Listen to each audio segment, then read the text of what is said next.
She is executive director of the Laurelhurst House Nursing Home in Portland. And Jenny, I really appreciate your time tonight. So I know you took over this facility in Portland in January as the virus was just starting to appear in the United States. You acted very quickly. What steps did you take early on to protect your residents and your staff? Yes, thank you first for having me on. Laurelhurst House is a long-term care facility. We do assisted living for a vulnerable, low-income population in Portland. The steps we took immediately was we had foresight. So we were following the news. We saw these outbreaks in other countries happening, and we know that we were not going to be able to avoid this. So we actually took very strict measures at our facility way before any government agency told us to lock down. So we immediately put our epidemiology hats on, and we knew we needed to restrict movement in and out of the building. We needed to stockpile PPE as soon as possible.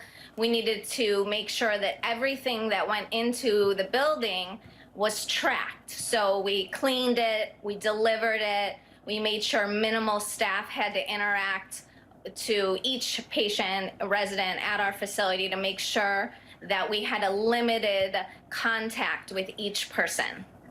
So you did all that before anyone asked you to do it, before many people even saw it. So let me ask you now, Jenny, today when Dr. Fauci was asked, what can be done to limit outbreaks at these long-term care facilities like yours, here's what he said. Very strict regulations and guidelines about who is allowed to go into the nursing home, and the staff, I believe, needs to be monitored very carefully with intermittent testing to make sure that we don't have introduction into the nursing home of infected individuals. All right, so you were doing all of that starting months ago. Where are you in terms of the testing? Are you able to get now the regular testing that you need for, people who are in your facility and for your staff? So we're not there yet.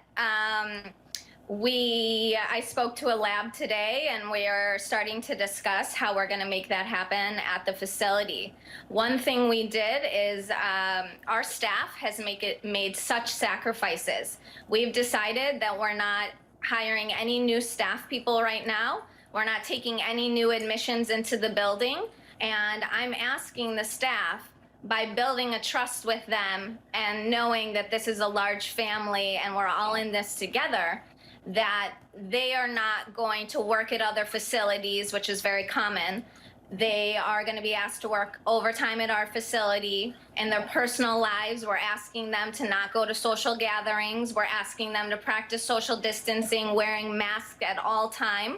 And we're moving towards testing of all residents and staff. And even with that, we're still going to have to be practicing social distancing, wearing PPE at all times, just because we know that people are asymptomatic, and one day you could test positive or negative and the next day it could be different based on your contacts. So let me ask you, Jenny, because a nursing home less than 10 miles away from yours reportedly has had the largest and deadliest outbreak in Oregon. They said that people were, forced to reuse masks. There were other hygiene issues. I guess just when you take a step back, do you think that this tragedy that we have seen at nursing homes across this country was preventable, given what you did early and that to this point you have not had any cases? I think each individual community has struggles, and when you have larger communities, it's very difficult. When you have a lot of staff coming in and out of the building, it's extremely difficult to track them. I think that the struggle with PPE was one of the largest problems for long-term care facilities. And I frantically bought PPE from anywhere I could buy it from, including Amazon, because I knew that this was going to be a struggle.